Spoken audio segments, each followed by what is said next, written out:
따귀가 너무 빨라서 피할 시간도 없었다. 내 안경이 날아가서 우아한 웨딩홀 바닥에 산산조각 나며 130명의 하객들이 절대적인 침묵 속에서 지켜봤다. 뺨이 화끈거렸지만 가슴 속 아픔이 훨씬 더 심했다. 김지혜, 내 며느리가 결혼식 당일 내가 한옥 열쇠를 넘겨주기를 거부했다는 이유로 나를 때렸다. 이렇게 이기적으로 구는 것에 대한 대가예요. 그녀가 모든 사람 앞에서 나에게 소리쳤다. 당신 나이에 그런 큰 집이 필요하세요? 젊은 부부에게 양보하는 게 맞죠? 그 후의 침묵은 귀가 먹먹할 정도였다. 내가 떨리는 손으로 몸을 구부려 깨진 안경을 주워 모을 때 아무도 도와주러 나서지 않았다. 몇몇 하객들은 불편해서 시선을 돌렸고 다른 이들은 서로 속삭였지만 절대 그 누구도, 정말 그 누구도 공개적으로 굴욕을 당한 불쌍한 시어머니를 감히 변호하지 않았다. 내 아들 민준이는 움직이지 않은 채 바닥만 바라보며 마치 내가 투명인간인 것처럼 서 있었다. 이제 여기 오지 마세요. 지혜가 자신의 완벽한 웨딩드레스를 다듬으며 계속했다. 민준 오빠와 저는 새로운 삶을 시작하기 위해 사생활이 필요해요. 어머님의 한옥이 우리가 더 좋은 곳을 구할 때까지 완벽할 것 같아요. 그녀의 말은 순수한 독이었다. 몇 달 동안 나는 그녀의 거만한 발언들을 참아왔다. 내 낡은 옷, 내 오래된 차, 내 소박한 삶에 대한 조롱을. 하지만 이것은 절대 건드려서는 안 될 선을 넘었다. 나는 천천히 일어났다. 모든 시선이 날카로운 단검처럼 나에게 꽂힌 것을 느끼며 눈물이 내 얼굴을 타고 흘렀지만 내 안에서는 무언가가 영원히 바뀌었다. 그 따귀는 단순한 물리적 폭력이 아니었다. 그것은 마지막 선을 넘은 것이었다. 수년간 나는 낮은 자세를 유지하며 겸손과 신중함으로 살아왔다. 내게는 아무도, 심지어 내 아들조차 모르는 비밀들이 있었다. 지난 몇 달의 기억들이 내가 천천히 출구로 걸어가는 동안 머릿속을 강타하기 시작했다. 2년 전 제가 처음 내 한옥에 왔을 때를 기억했다. 내 소박한 집, 내 오래된 가구, 내 작은 부엌을 보고 그녀의 얼굴이 일그러졌다. 정말요? 여기가 민준 오빠 어머님이 사시는 곳이에요? 라고 그녀가 그에게 물었을 때 그 목소리는 내가 들을 수 있을 만큼 컸다. 그 순간부터 모든 방문은 조용한 고문이었다. 선영 어머님, 더 작은 곳으로 이사하시는 게 어때요? 3개월 전 가족 식사 때 그녀가 나에게 말했다. 어머님 나이에는 그런 큰 집을 관리할 수 없어요. 게다가 민준 오빠와 저는 곧 아이를 가질 계획이에요. 더 큰 공간이 필요할 거예요. 그녀의 가짜 미소는 내 아들 외에는 아무도 속이지 못했다. 그는 그녀가 말할 때마다 마치 줄에 매달린 꼭두각시처럼 인격을 잃는 것 같았다. 굴욕은 점진적으로 확대되었다. 처음에는 내 옷에 대한 언급이었다. 선영 어머님, 좀 더 현대적인 옷은 없으세요? 그 다음에는 내 차에 대해서였다. 그 차 너무 오래됐어요. 그걸 타고 다니는 건 위험해요. 다음으로는 지역 전통 찻집에서의 4시간제 일에 대해서였다. 어머님 나이에 왜 아직도 일하세요? 쉬셔야죠. 각각의 말은 내 자존각을 찌르는 작은 독침이었다. 내 이름은 박선영이다. 나는 68세이고 평생을 과시보다는 신중함을 선호하는 여자로 살아왔다. 일주일에 3일 작은 전통 찻집 와서 일한다. 10년 된 차를 몬다. 할인점에서 옷을 산다. 바깥 세상에, 특히 지혜에게는 나는 그저 고정 수입으로 사는 중산층 과부일 뿐이다. 하지만 그것이 바로 내가 수십 년간 신중하게 만들어 온 이미지였다. 불쌍한 시선으로 나를 바라보는 저 사람들 중 누구도 모르는 것은 내 남편이 돌아가시기 전 내 삶이 완전히 달랐다는 것이다. 내 남편 박철수는 모든 사람이 믿는 평범한 회사원이 아니었다. 우리는 의식적으로 소박하게 살기로, 진정한 재산을 비밀로 유지하기로, 가족의 사생활을 지키기로 결정했었다. 이제 이해하게 된 것은 그 결정이 얼마나 예언적이었는지였다. 웨딩홀을 빠져나가면서 하객들의 대화가 독성 구름처럼 나를 따라왔다. 불쌍해. 너무 연약해 보여. 지혜의 이모가 속삭였다. 신부 말이 맞아. 저 여자는 더 이상 자기 자신을 돌볼 수 없어. 민준이의 사촌이 덧붙였다. 요양원에 있어야지 혼자 살 게 아니라. 또 다른 하객이 가짜 동정심으로 말했다. 각각의 말이 열린 상처에 산을 붓는 것 같았다. 웨딩홀의 에어컨 시원한 온도는 내 가슴에 숨막히는 더위와 극명한 대조를 이뤘다. 낡은 검은 핸드백에서 휴대폰을 찾으려고 손을 떨며 더듬었다. 5년 동안 사용한 핸드백이었는데 새 것을 살 여유가 없어서가 아니라 외모보다 실용성을 중시하는 법을 배웠기 때문이었다. 내 며느리는 결코 이해하지 못할 것이었다. 나는 마음으로 외운 번호를 눌렀다. 1년 넘게 사용하지 않았던 번호였는데 절대 필요하지 않을 것이라고 순진하게 희망했었기 때문이다. 김 변호사님, 박선영입니다. 지금 당장 강남 로얄 오크 웨딩홀로 와주셔야 해요. 네, 지금 당장요. 당신이 알고 있는 서류들을 가져와 주세요. 이제 그들이 진실을 알 때가 됐어요. 내 목소리는 떨렸지만 오랫동안 느끼지 못했던 확고함이 있었다. 정말 확신하세요, 박 여사님? 김 변호사가 전문적이지만 걱정스러운 목소리로 물었다. 일단 이 일을 시작하면 되돌릴 수 없습니다. 나는 웨딩홀을 마지막으로 한번 돌아봤다. 지혜가 친구들과 업고 있는 것이 보였는데 아마도 쓸모없는 시어머니를 제자리에 두었다는 이야기를 하고 있을 것이다. 민준이가 그녀 옆에 있었고 약하게 미소를 지었으며 방금 목격한 일에 대해 후회하는 기색을 전혀 보이지 않았다. 완전히 확신해요. 내가 대답했다. 30분, 김 변호사님. 더 이상은 안 돼요. 나는 전화를 끊고 단호한 걸음으로 내 차를 향해 걸었다. 처음으로 수년 만에 나는 가족을 보호하기 위해 사용했던 가면을 벗어버리려고 했다. 처음으로 그들은 진짜 박선영을 만나게 될 것이었다.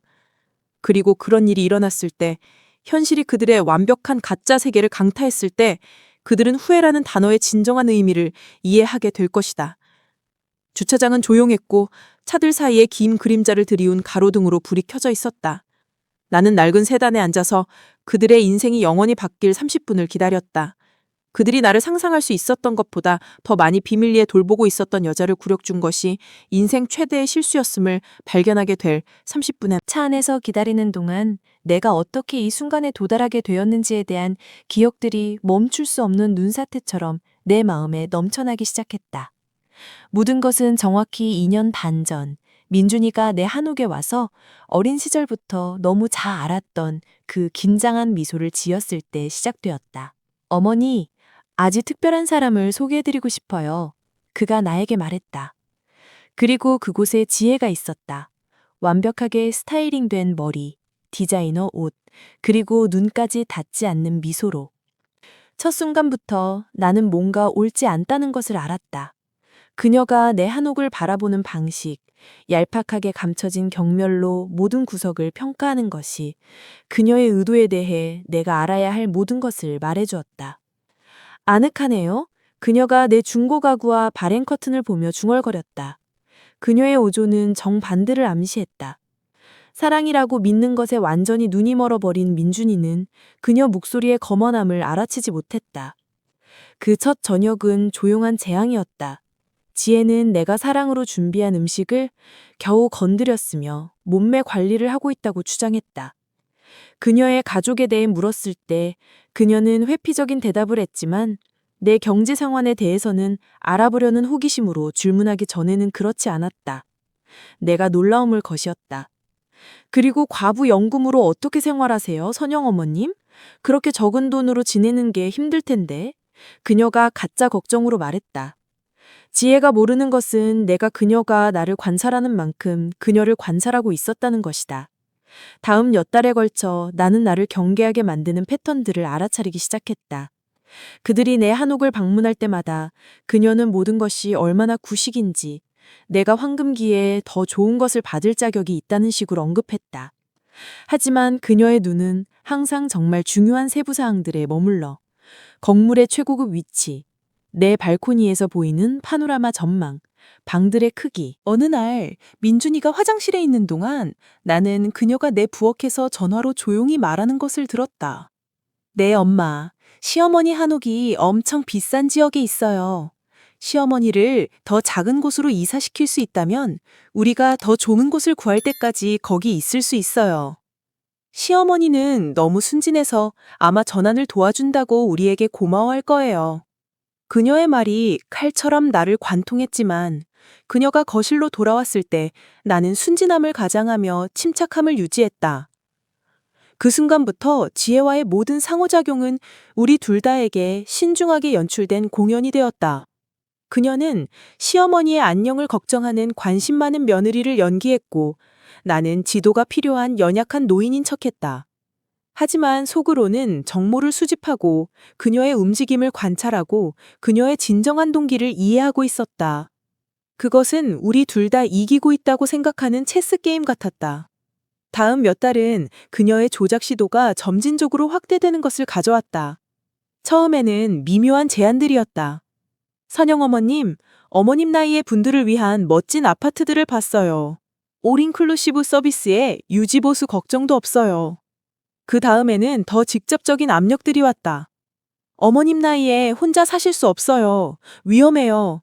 넘어지면 며칠 동안 아무도 모를 수도 있어요. 각 주장은 나를 무능하고 도움이 필요하다고 느끼도록 고안되었다. 민준이, 내 친아들이 훈련받은 앵무새처럼 같은 말을 따라하기 시작했다. 어머니, 지혜 말이 맞아요. 더 관리하기 쉬운 곳으로 이사하는 것을 고려하시는 게 좋을 것 같아요. 그 여자의 꼭두각시가 되어가는 그를 보는 것은 어떤 직접적인 모욕보다도 더 고통스러웠다. 내가 그토록 많은 사랑과 희생으로 기른 아들이 이제 나를 그의 행복에 대한 장애물로 보고 있었다. 그들이 약혼을 발표한 후 심리적 캠페인이 격화되었다. 방문은 더 빈번해졌지만 또한 더 긴장되었다. 지혜는 부동산 잡지와 시니어 커뮤니티 브로슈어를 가져오기 시작했다. 선영 어머님을 위한 선택사항들을 탐색하고 있어요.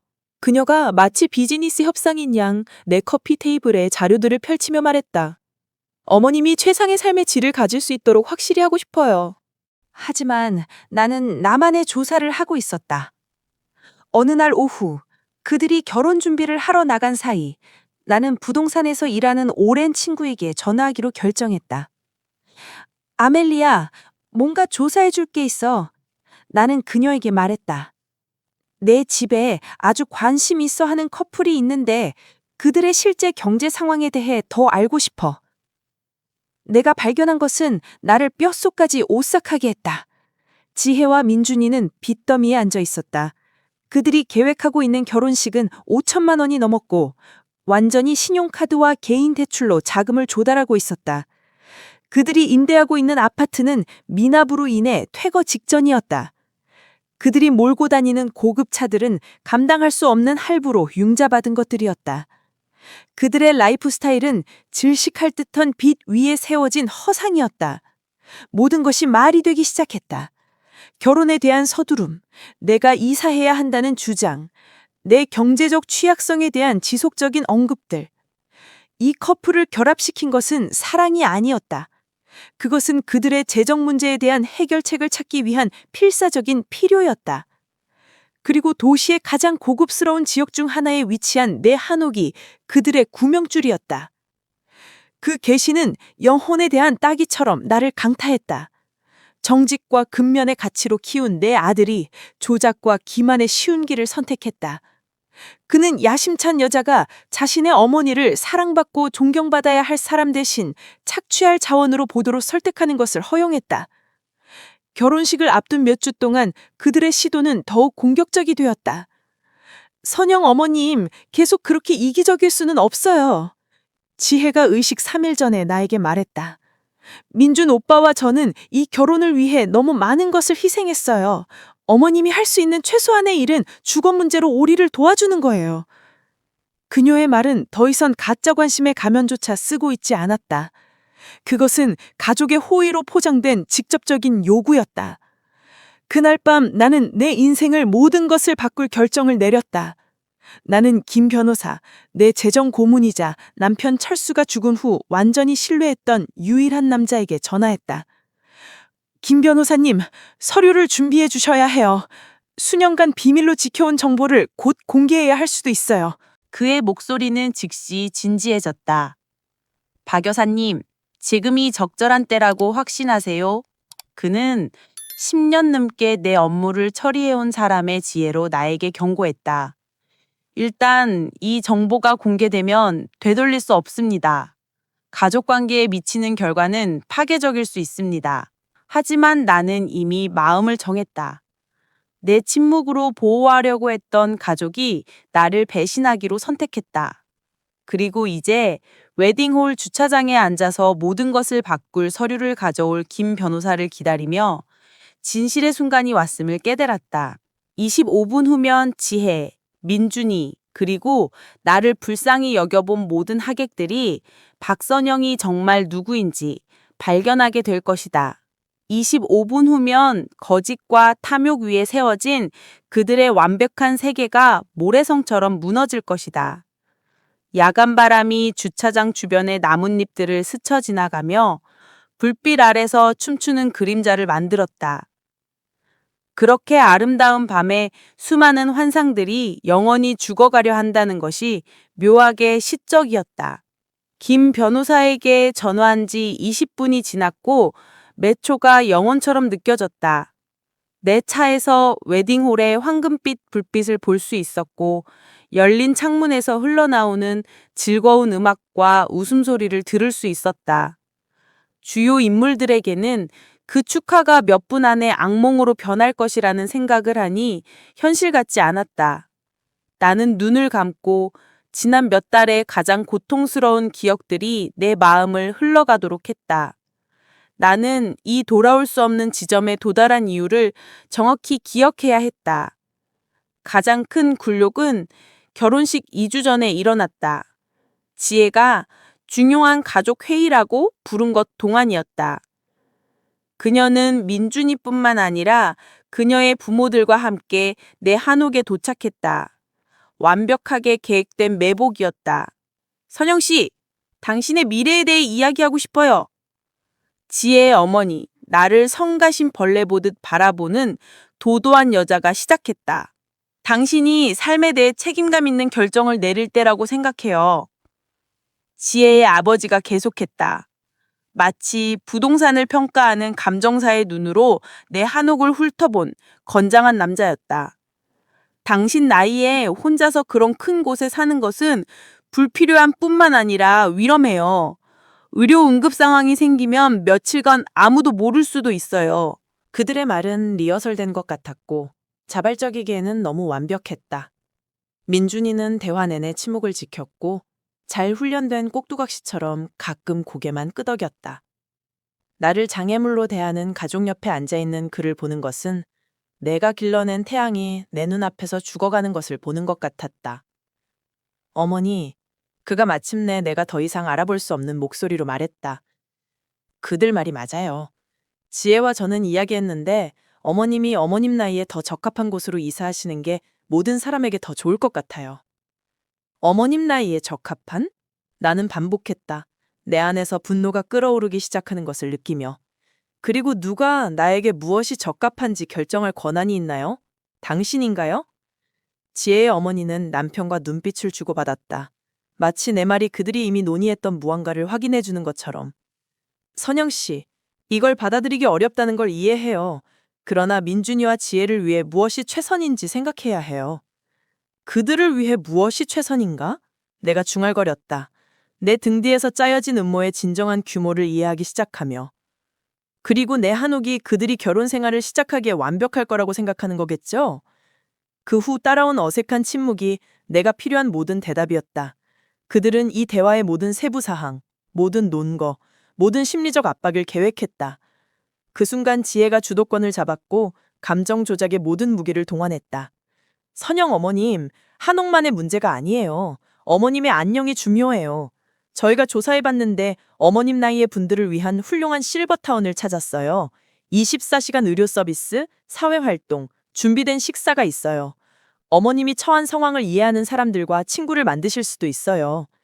그녀의 가짜 미소가 나를 메스껍게 했다. 내가 처한 상황이야? 내가 물었다. 혼란을 가장하며. 지혜야, 내가 정확히 어떤 상황에 처했다고 생각하는 거니? 그녀는 대답하기 전에 민준이를 바라보며 지지를 구했다. 외로움, 경제적 불안정, 자기 자신을 돌볼 수 없다는 두려움이요. 어머님 나이에는 정상이에요. 도움이 필요하다는 것을 부끄러워할 필요 없어요. 28세의 이 여자가 내 나이에 무엇이 정상인지 말하는 뻔뻔함이 순간 나를 말문이 막히게 했다. 하지만 그때 그녀의 눈에서 나를 오싹하게 만드는 무언가를 봤다. 그녀가 내 삶, 내 집, 내 결정들에 대한 권리를 가지고 있다는 절대적인 확신이었다. 그녀에게 나는 더 이상 자율성을 가진 사람이 아니었고 가능한 한 저항 없이 제거되어야 할 장애물이었다. 우리가 숫자를 계산해 봤어요. 지혜의 아버지가 그들이 분명히 미리 준비한 폴더를 꺼내며 계속했다. 실버타운 비용은 월 250만 원 정도 될 거예요.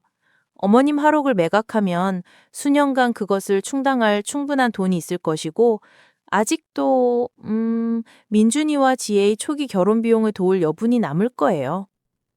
바로 그것이었다. 숨김없는 날것의 진실. 내 안녕이나 안전에 관한 것이 아니었다. 돈에 관한 것이었다. 내 집을 현금으로 바꿔서 그들의 지속 불가능한 라이프 스타일을 자금 조달하는 것에 관한 것이었다. 그리고 내가 거부한다면?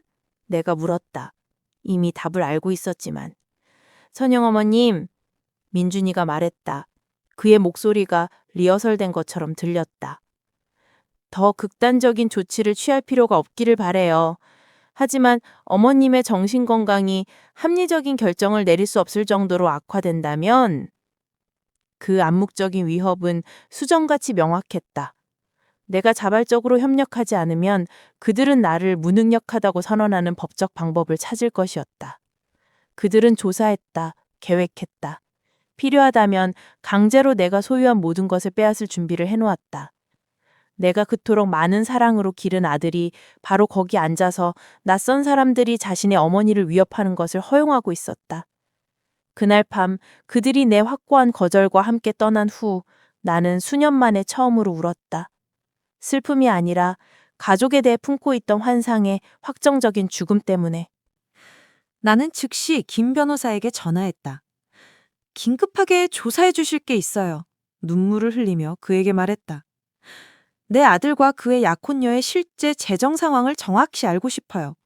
모든 것을요. 빚, 수입, 부채, 모든 것. 그 조사의 결과는 참담했다. 민준이는 영업관리자로 연간 4,500만 원을 벌었지만 신용카드 빚이 8천만 원이 넘었다.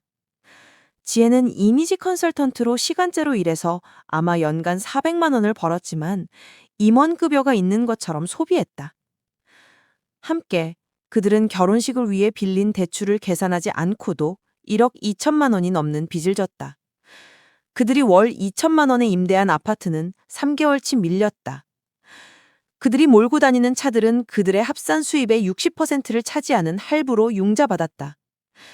그들의 주요 신용카드는 한도가 꽉 찼고 다른 빚을 갚기 위해 현금 서비스를 사용하기 시작했다. 그들은 재정적 자유낙하 상태였고 내 한옥이 그들의 유일한 구원의 희망을 나타냈다. 하지만 김 변호사의 보고서에는 내 마음을 완전히 무너뜨린 다른 내용이 있었다. 지난 6개월 동안 민준이는 정리적으로 은행과 보험회사에 전화해서 고령의 어머니 재산을 담보로 한 대출에 대해 문의하고 있었다. 그는 노인들에 대한 재정대리권을 획득하는 법적 절차에 대해 물어보고 있었다. 내 친아들이 수개월 동안 내 체계적인 재산 박탈을 계획하고 있었다. 가장 고통스러운 정보는 보고서 끝에 왔다. 김 변호사가 고용한 사립탐정에 따르면 지혜는 친구들에게 어머니가 귀중한 재산을 가지고 있고 경쟁적인 상속인이 없기 때문에 덜 매력적인 나이든 남자와 약혼해서 자신을 희생한다고 말하고 있었다. 그녀에게 민준이와 결혼하는 것은 사랑이 아니었다. 그것은 내 재산에 대한 전략적 투자였다. 그 계시가 마지막 지푸라기였다. 몇 주 동안 나는 그들에게 내 진정한 재정 상황을 단순히 공개하는 것을 고려했다. 아마도 충격이 그들로 하여금 행동을 제거하게 만들 것이라고 생각하며. 하지만 그 보고서를 읽은 후 나는 그것이 돈이나 절망에 관한 것이 아니라는 것을 이해했다. 그것은 내 아들을 알아볼 수 없을 때까지 타락시킨 순수하고 계산된 탐욕에 관한 것이었다. 결혼식까지의 며칠은 고문이었다.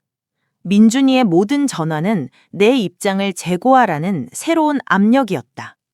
지혜의 모든 방문에는 내 고집과 이기심에 대한 독성 발언이 포함되었다. 그들은 내 의견이 중요하지 않은 노망든 노파인 것처럼 나를 대하기 시작했다. 결혼식 전날 밤, 민준이가 마지막 시도를 했다. 어머니, 내일은 내 인생에서 가장 중요한 날이에요. 어려워서 그걸 망치지 마세요. 지혜는 단지 우리 모두를 위해 최선이 되는 것을 원할 뿐이에요. 그의 말은 내가 아들을 영원히 잃었다는 최종 확인이었다. 다음 날 결혼하는 남자는 더 이상 내가 그토록 많은 사랑과 희생으로 기른 소년이 아니었다. 그리고 이제 김 변호사를 기다리며 차 안에 앉아서 모든 것이 이 불가피한 순간으로 이어졌다는 것을 깨달았다.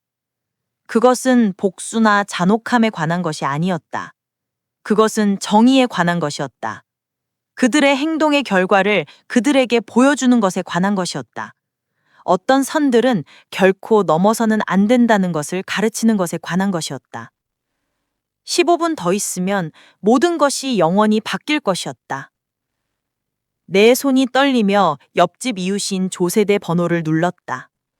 70세의 남자로 지난 몇 달간 모든 긴장된 방문의 조용한 목격자였다. 조셉, 박선영이에요. 아주 중요한 부탁이 있어요. 나는 떨리는 목소리로 말했다. 내 한옥에 가서 책상 둘째 서랍에서 갈색 폴더를 가져다 주실 수 있어요? 네, 지금 당장요. 긴급해요. 조셉은 철수가 세상을 떠난 이후 나에게 형제 같은 존재였고 질문 없이 그를 믿을 수 있다는 것을 알았다. 기다리는 동안 나는 단지 일주일 전 조셉과 나눈 대화를 기억했다. 그는 발코니에서 지혜가 내게 알리지 않고 부동산 감정서와 함께 온 것을 목격했다. 선영 씨, 그 여자가 서류 가방을 둔 남자를 데리고 와서 밖에서 당신 한옥을 측정하고 있었어요. 그들이 나를 보자 재빨리 떠났어요. 일어나고 있는 일이 전혀 마음에 들지 않아요. 조셉은 지난 몇 달 동안 민준이의 행동 변화를 알아차린 첫 번째 사람이었다. 당신 아들이 예전처럼 나에게 인사하지 않아요. 그가 관찰했다. 예전에는 방문할 때 나와 머물며 수다를 떨곤 했는데 이제는 마치 뭔가 부끄러워하는 것처럼 서둘러 드나들어요. 그의 말은 내 마음이 이미 알고 있던 것을 확인해 주었다. 나는 그날 밤에 따기보다 훨씬 전에 내 아들을 잃었다. 내가 조셉에게 요청한 폴더에는 내 가족의 그 누구도 본 적이 없는 서류들이 들어 있었다.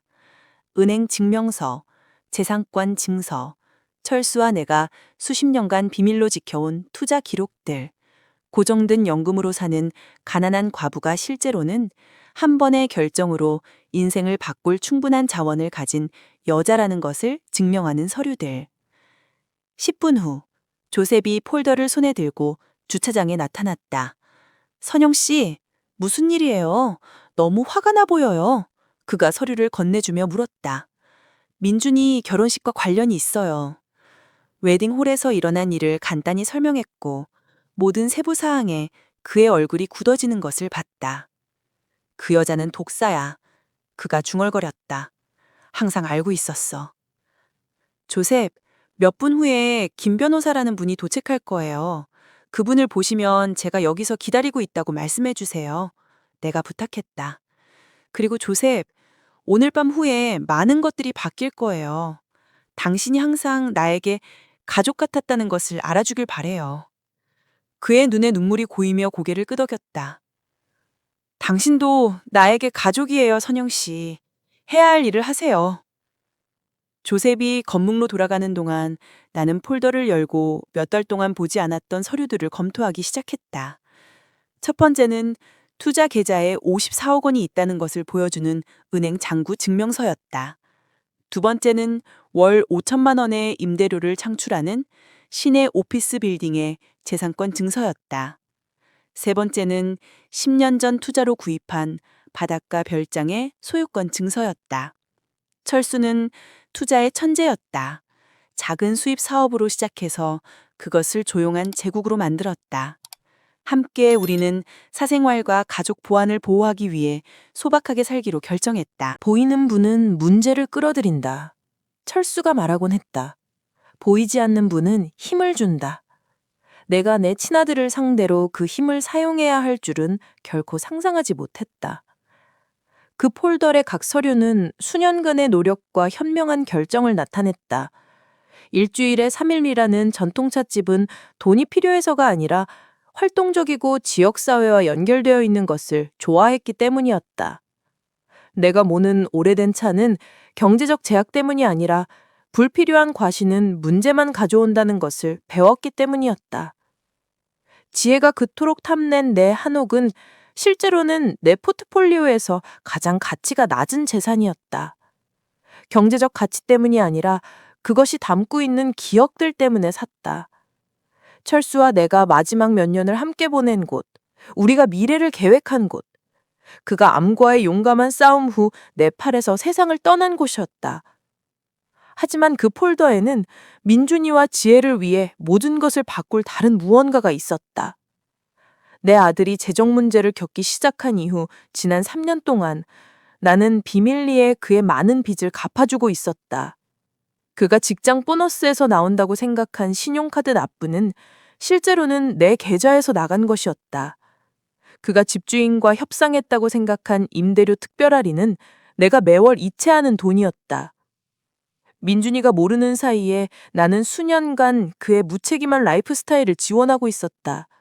그가 살고 있는 고급 아파트, 그가 모는 차, 심지어 그 순간 진행되고 있던 결혼식의 일부 비용까지 내 은밀한 재정 지원으로 가능했다. 나는 어려운 시기를 겪고 있는 아들을 돕는다고 생각했는데 그를 내가 알아볼 수 없는 사람으로 변화시키는 자금을 지원하고 있다는 것을 깨닫지 못했다. 은행 기록은 민준이의 재정 생활에 침몰하는 배를 떠입게 해준 월 450만 원의 이체를 보여주었다. 그가 직장 보너스나 세금 환급에서 나온다고 생각한 돈이 실제로는 그의 무책임한 결정의 결과로부터 그를 보호하려고 필사적으로 노력하는 어머니의 돈이었다. 아이러니는 파괴적이었다. 지혜가 그들의 미래 결혼에 대한 경제적 부담이라고 나를 굴욕주는 동안 나는 말 그대로 그들이 그 결혼을 감당할 수 있는 유일한 이유였다. 그들이 재정 문제를 해결하기 위해 나를 한옥에서 쫓아낼 계획을 세우는 동안 나는 수년간 비밀리에 그 문제들을 해결하고 있었다. 나는 폴더를 닫고 웨딩홀을 다시 한번 바라봤다. 불빛이 여전히 빛나고 있었다. 음악이 여전히 흘러나왔다. 하객들이 여전히 축하하고 있었다. 하지만 5분도 안 되어 김 변호사가 내가 필요한 최종 서류들을 가지고 도착할 것이었다. 5분도 안 되어 배신하기로 선택한 아들을 보호하기 위해 사용했던 모든 재정적 끈들을 끊는 과정이 시작될 것이었다. 이것은 복수가 아니다. 나는 스스로에게 상기시켰다. 이것은 정의다. 행동에는 결과가 따른다는 것, 탐욕에는 대가가 있다는 것, 가족은 경제적 편의를 위해 팔 수 있는 것이 아니라는 것을 그들에게 가르치는 것에 관한 것이다. 나는 민준이를 현실로부터 너무 오랫동안 보호하려고 노력했고 그 보호가 그를 알아볼 수 없을 때까지 타락시켰다. 한 대의 차 헤드라이트가 주차장으로 접근해서 순간적으로 나를 눈멀게 하는 하얀 빛으로 밤을 비췄다. 항상 시간을 지키는 김 변호사였다. 모든 것을 영원히 바꿀 서류들을 가지고 도착했다. 나는 차에서 내려 그를 향해 걸었다. 각 걸음이 내가 그동안이었던 선영에게서 더 멀어지게 하고 내가 되어야 하는 여자에게 더 가깝게 만드는 것을 느끼며 박 여사님, 김 변호사가 차에서 내리며 팔 아래 법적 서류 봉투를 들고 말했다.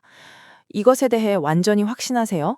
일단 저곳에 들어가면 일어날 일을 되돌릴 방법은 없을 거예요. 나는 웨딩홀을 마지막으로 바라봤다. 내 아들과 그의 새 아내가 아마도 여전히 방금 굴욕을 당한 쓸모없는 늙은 여자에 대한 승리를 축하하고 있을 것이다. 내 인생에서 이보다도 확신한 적은 없어요. 김 변호사님, 이제 그들이 진짜 박선영을 만날 때입니다. 김 변호사는 주차장 불빛 아래서 폴더를 열고 그의 특유의 효율성으로 준비한 서류들을 보여주기 시작했다. 박 여사님, 여기 박민준 씨 이름으로 하셨던 모든 은행 이체의 즉시 중단 명령서입니다. 그가 첫 번째 서류를 가리키며 말했다. 또한 여기 당신이 비밀리에 보증하셨던 임대차 계약의 취소 통지서입니다. 집주인은 내일 아침 이 서류를 받게 될 거예요. 나는 떨리지만 단호한 손으로 서류들을 받았다. 각 서류는 아들을 보호하기 위해 수년간 신중하게 짜놓은 실을 나타냈다. 그리고 이제 나는 그 실들을 하나씩 끊고 있었다. 그리고 웨딩홀 보증금은 내가 이미 답을 알고 있으면서도 물었다. 취소되었습니다. 김 변호사가 확인했다. 당신이 보증한 보증금은 오늘 밤 철회될 것입니다. 그들은 내일까지 대체 집을 방법을 찾아야 할 겁니다. 내가 하려는 일의 규모가 차가운 파도처럼 나를 강타했다. 3년 동안 나는 민준이와 지혜의 삶을 떠있게 한 보이지 않는 안전망이었다. 그들이 살고 있는 아파트, 그가 모는 차, 심지어 그 순간 진행되고 있던 결혼식까지 모두 내 은밀한 재정 지원으로 가능했다. 그리고 이제 하룻밤에 나는 그 모든 지원을 결정적으로 철회하려고 했다. 김 변호사님, 한 가지 이해해 주세요. 수년 만에 느끼지 못했던 결단력으로 각 서류에 서명하며 말했다. 이것은 잔혹함이나 복수가 아니에요. 이것은 그들이 사물의 진정한 가치를 배우는 유일한 방법이에요. 너무 오랫동안 나는 그들을 행동의 결과로부터 보호했고 그 보호가 그들을 내가 알아볼 수 없는 사람들로 타락시켰어요. 완전히 이해합니다, 박 여사님. 김 변호사가 진심 어린 존경심을 담은 목소리로 대답했다. 30년간 재정 고문으로서 탐욕과 배은망 덕으로 파괴된 많은 가족들을 봤습니다. 당신이 하고 있는 일은 대부분의 사람들이 가지고 있는 것보다 더 많은 용기가 필요해요. 그의 말이 내가 마지막 걸음을 내딛기 위해 필요한 최종 힘을 주었다. 우리는 함께 웨딩홀 입구를 향해 걸었고 각 걸음마다 내 심장이 더 빨리 뛰는 것을 느낄 수 있었다. 내가 느끼는 것은 긴장이 아니었다. 그것은 내가 잃은 것에 대한 슬픔과 내가 되찾으려는 것에 대한 기대의 이상은 혼합이었다. 내 존엄성, 내 자존심, 자원으로 착취당하는 대신 인간으로 대접받는 권리. 우리가 웨딩홀에 들어갔을 때 음악이 갑자기 멈췄다. 130쌍의 눈이 우리를 향해 돌았고 하객들의 얼굴에서 혼란을 볼 수 있었다.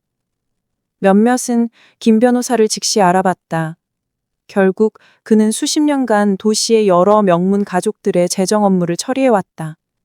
사회적 행사에서의 그의 존재는 보통 중요한 일이 일어나려 한다는 의미였다. 지혜가 첫 번째로 반응했다. 여기선 뭐 하는 거예요, 선영 어머님? 그녀가 사진을 찍고 있던 댄스 플로어 중앙에서 나에게 소리쳤다. 이미 한 번 나갔잖아요. 하룻밤에 그런 드라마로도 충분하지 않았나요? 그녀의 목소리는 내가 너무 잘 알게 된 그 오만함을 담고 있었지만 전에는 없던 긴장의 기색도 감지할 수 있었다. 신서숙녀 여러분, 김 변호사가 명확하고 전문적인 목소리로 말했다. 이 축하 행사를 방해해서 죄송하지만 박민준 씨와 김지혜 씨와 논의해야 할 긴급한 법적 사안이 있습니다. 뒤따른 침묵은 너무 깊어서 에어컨의 웅웅거리는 소리를 들을 수 있었다. 몇몇 하객들이 휴대폰을 꺼내기 시작했는데 뭔가 특별한 일을 목격하려 한다는 것을 감지했다. 민준이가 천천히 다가왔다. 그의 얼굴은 창백했고 노는 혼란으로 가득했다. 무슨 일이에요, 어머니? 그가 몇 분 전 나를 굴욕했을 때만큼 자신감 있게 들리지 않는 목소리로 물었다. 이분이 누구고 왜 법적 사안에 대해 이야기하는 거예요? 어린 시절부터 해온 신경질적인 제스처인 넥타이를 만지작거리는 그의 손이 약간 떨리는 것을 볼 수 있었다. 민준아, 내가 몇 달 만에 들어본 것보다 단호한 목소리로 말했다. 이분은 김철민 변호사님, 내 재정 및 법률 고문이야. 당신이 매우 깨우치는 것으로 생각할 몇 가지 서류를 전달하러 왔어. 김 변호사가 폴더를 열고 첫 번째 서류를 꺼냈다. 박민준 씨, 당신의 어머니가 임대차 계약에 제공한 재정 보증이 즉시 취소되었음을 통보합니다. 당신의 집주인은 내일 아침 통보받을 것이고 새로운 보증인을 찾거나 30일 내에 부동산을 비우셔야 합니다. 민준이의 얼굴에서 모든 혈기가 빠졌다. 재정 보증? 그가 이해와 공포로 채워지기 시작하는 눈으로 나를 바라보며 중얼거렸다. 어머니, 그게 무슨 말이에요? 하지만 그의 표정에서 그 일부가 이미 알고 있다는 것을 볼 수 있었다. 수년간 그는 자신의 재정적 행운이 완전히 자연스러운 것이 아니라는 것을 의심했지만 답이 불편할 수도 있기 때문에 질문하지 않기로 선택했다. 또한 김 변호사가 무저비하게 계속했다. 당신의 어머니가 당신의 개인 계좌에 송금해 오던 월 450만 원이 영구히 중단되었습니다. 여기에는 신용카드, 자동차 보험, 그리고 당신이 다른 출처에서 충당된다고 믿었던 다양한 다른 비용들에 대한 지불이 포함됩니다. 지혜가 웨딩홀 전체에 울려 퍼지는 숨소리를 내뱉었다. 그건 불가능해요. 그녀가 우리를 향해 달려오며 외쳤다. 웨딩드레스가 바닥에 끌리고 있었다. 민준 오빠가 부유한 어머니를 가지고 있다고요? 어머니가 어떻게 사는지 보세요. 어머니 옷, 차를 보세요. 어머니는 비참한 연금으로 사는 늙은 여자예요. 그녀의 히스테리는 명백했고 몇몇 하객들이 점점 흥미진진해하며 서로 중얼거리기 시작했다. 마지막으로 김 변호사가 폴더에서 마지막 서류를 꺼내며 말했다. 이 축하 행사에 대한 보증 지불도 취소되었습니다. 웨딩홀 관리팀은 하객들이 오늘 밤 떠나기 전에 전액 지불을 요구할 권리가 있습니다. 그의 말이 폭탄처럼 웨딩홀에 떨어졌고 몇몇 하객들이 신경질적으로 출구 쪽으로 움직이기 시작하는 것을 볼 수 있었다. 시련이 민준이를 망치로 때린 것처럼 강타했다. 당신이 그가 듣고 있는 것을 완전히 처리할 수 없는 눈으로 나를 바라보며 중얼거렸다. 당신이 줄곧 당신이 모든 것을 지불하고 있었어요. 그의 목소리가 마지막 말에서 깨졌고 잠깐 동안 그가 한때 있었던 어린 소년, 연약하고 혼란스러워하는 모습을 봤다. 3년 동안 민준아, 내가 겪어온 감정적 폭풍 후에 이상하게 평온하게 들리는 목소리로 확인했다. 3년. 당신이 어려운 시기를 겪고 있다고 생각했던 3년. 당신이 결국 회복해서 내가 기른 남자가 될 것이라고 믿었던 3년. 당신이 내가 가르쳤던 가치들을 기억하길 바랐던 3년. 지혜가 원을 그리며 걸어다니기 시작했고 점점 절망적으로 머리를 움켜쥐었다. 이런 일이 일어날 수 없어요. 이건 진짜가 될 수 없어요. 하객들이 공포와 병적인 흥미의 혼합으로 그녀를 지켜보는 가운데 그녀가 소리쳤다. 당신은 가난한 늙은 여자예요. 당신은 전통 차집에서 일해요. 당신은 10년 된 차를 몰아요. 당신이 돈을 가질 수 없어요. 외모는 속이는 법이야, 지혜야. 내가 마침내 말했다. 수십 년간의 신중한 연기가 끝나는 것을 느끼며. 수년간 나는 내 남편 철수와 함께 보이는 부가 문제를 끌어들인다고 믿었기 때문에 소박하게 살기로 선택했어. 우리가 옳았다는 것이 밝혀졌지. 단지 문제가 우리가 가장 예상하지 못했던 곳에서 왔을 뿐이야. 음악이 완전히 멈췄고 웨딩홀의 유일한 소리는 신혼부부의 교광된 숨소리와 그들이 완전히 예상하지 못한 무언가를 목격하고 있다는 것을 이해하기 시작한 하객들의 늘어나는 중얼거림이었다. 몇몇은 이미 휴대폰으로 녹화하고 있었는데 본능적으로 이 이야기가 도시 전설이 될 것이라는 것을 알고 있었다. 어머니, 민준이가 부서진 목소리로 말했다. 제발 이것을 고칠 방법이 있을 거예요. 결혼식, 하객들, 모든 것. 하지만 그의 눈에서 그가 마침내 잃은 것의 규모를 이해하기 시작하고 있다는 것을 볼 수 있었다.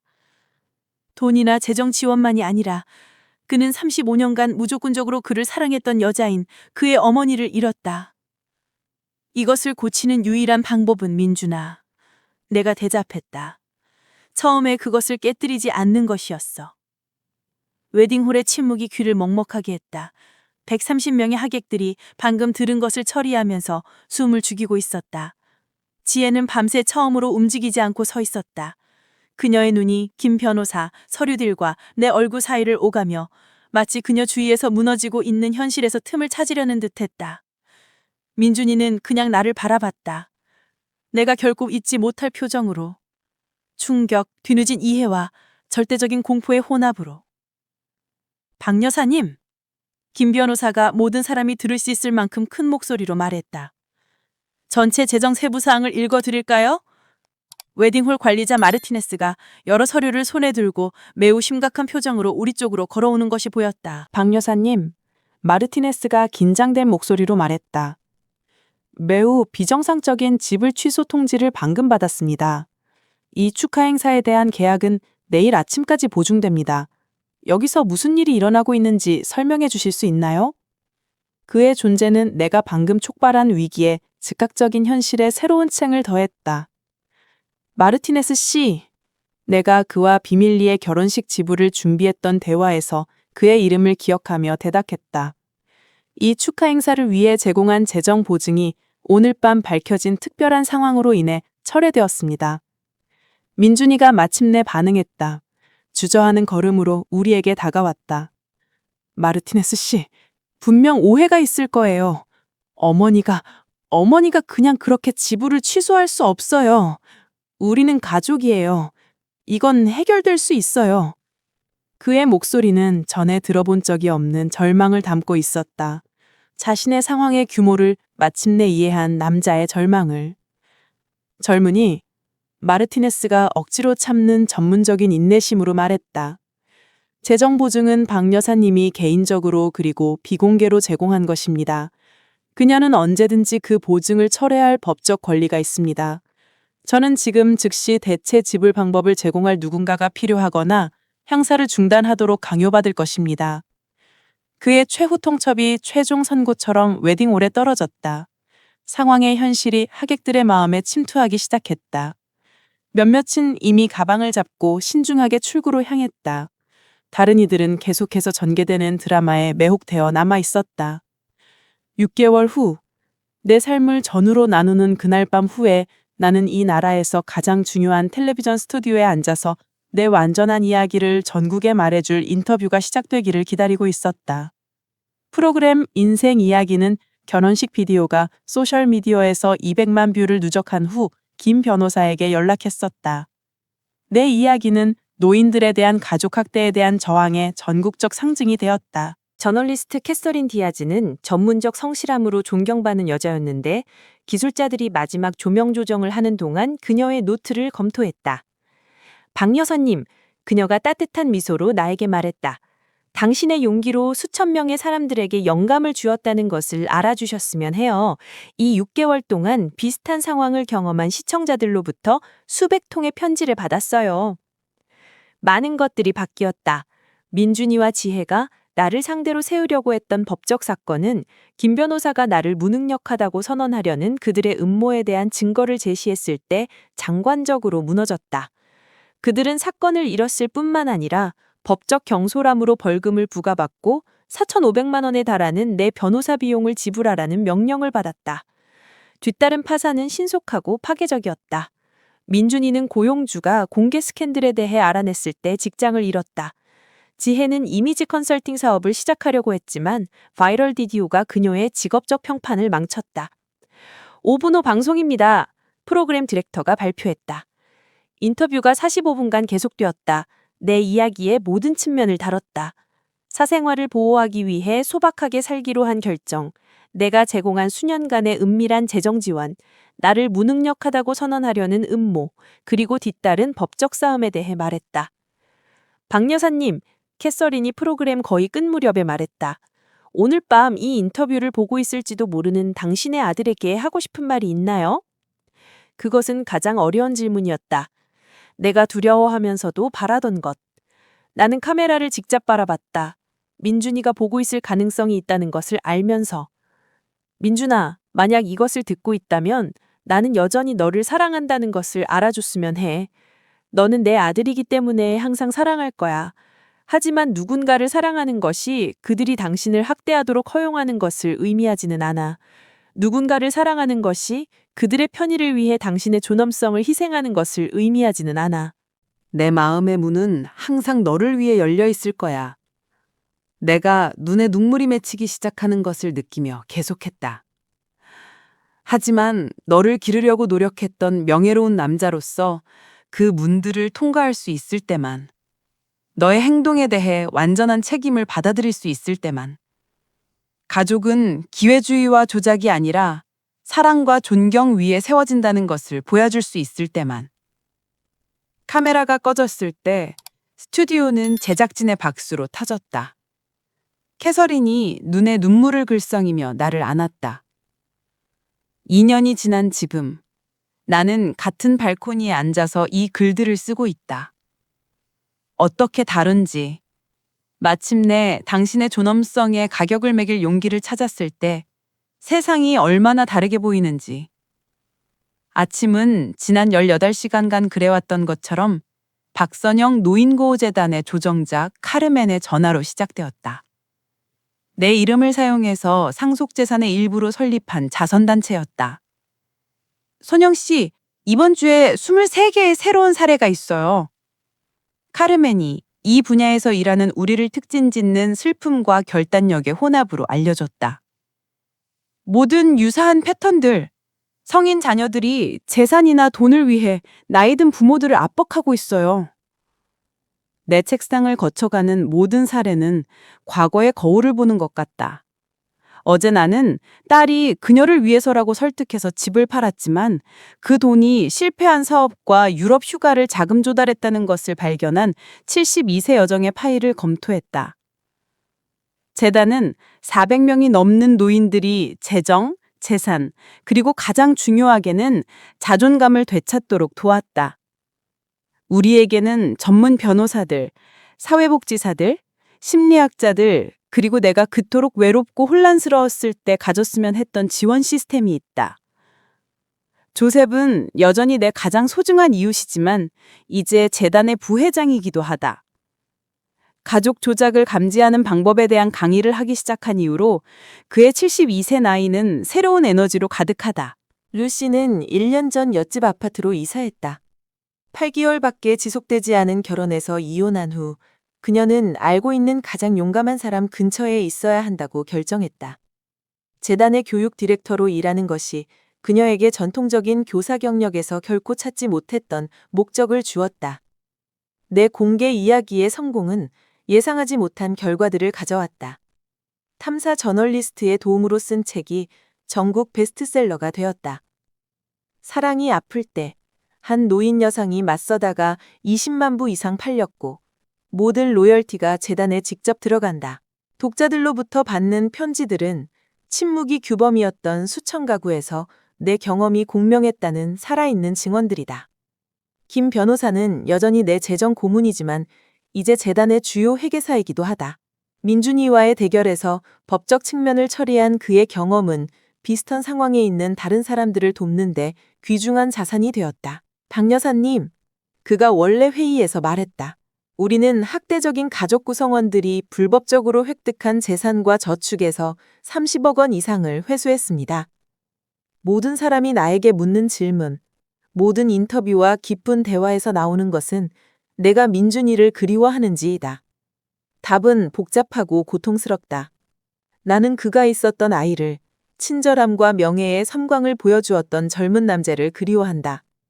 우리가 가졌다고 생각했던 가족의 환상을 그리워하지만 조작, 감정적 협박, 체계적인 무례함의 마지막 몇 년은 그리워하지 않는다. 민준이는 지난 2년 동안 정확히 3번 나와 연락하려고 했다. 첫 번째는 텔레비전 인터뷰 6개월 후 동료들이 프로그램을 보고 그를 다르게 대하기 시작했을 때였다. 두 번째는 14개월 전 내 손자 올리버가 태어났을 때였다. 세 번째는 3개월 전 지혜가 아기를 데리고 그들의 초라한 재산의 절반과 함께 그를 떠났을 때였다. 매번 그가 전화했을 때 그것은 재정적 도움을 요청하기 위해서였지 진심 어린 사과를 제공하거나 그가 끼친 해를 인정하기 위해서가 아니었다. 그의 사고 패턴은 동일하게 남아있다. 그는 자신의 문제를 외부적 불의로 보지 자신의 결정의 결과로 보지 않는다. 마지막 대화는 5분도 채 지속되지 않았고 그가 어머니, 어머니의 자존심이 손자보다 더 중요한가요? 라고 말했을 때 끝났다. 나는 나를 놀라게 한 명확함으로 대답했다. 민준아, 내 존엄성은 내 손자만큼 정확히 중요해. 그리고 언젠가 그가 너보다 더 잘 그 교훈을 배우기를 바라. 그것은 내가 내 아들에게 전화를 끄는 첫 번째였다.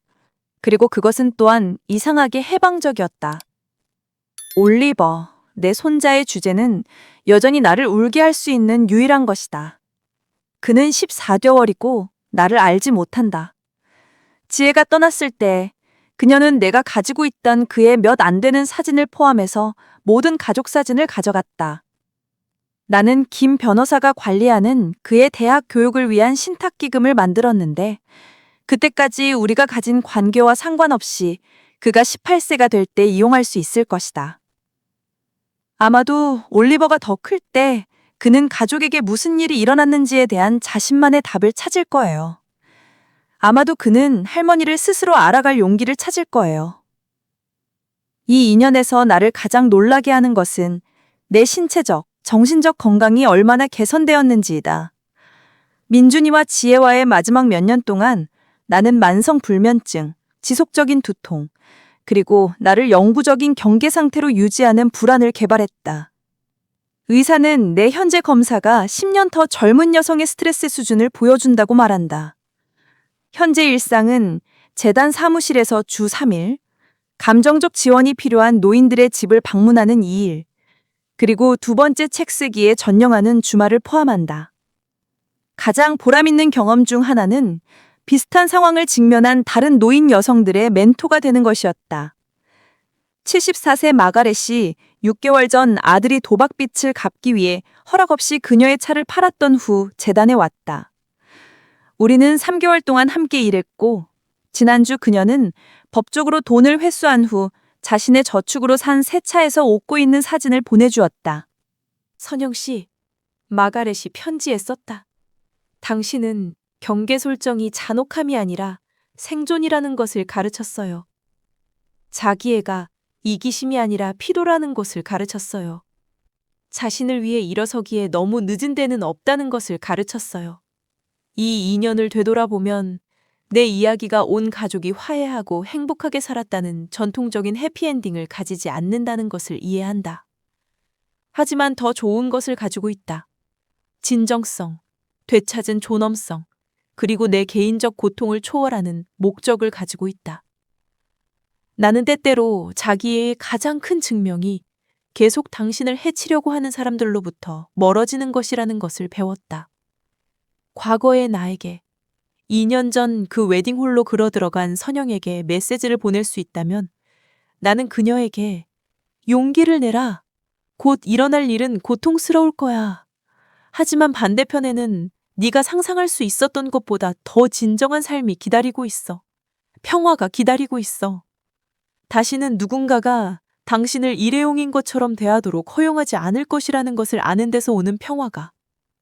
오늘 밤 이 성찰들을 마치며 나는 새로운 희망으로 미래를 바라본다.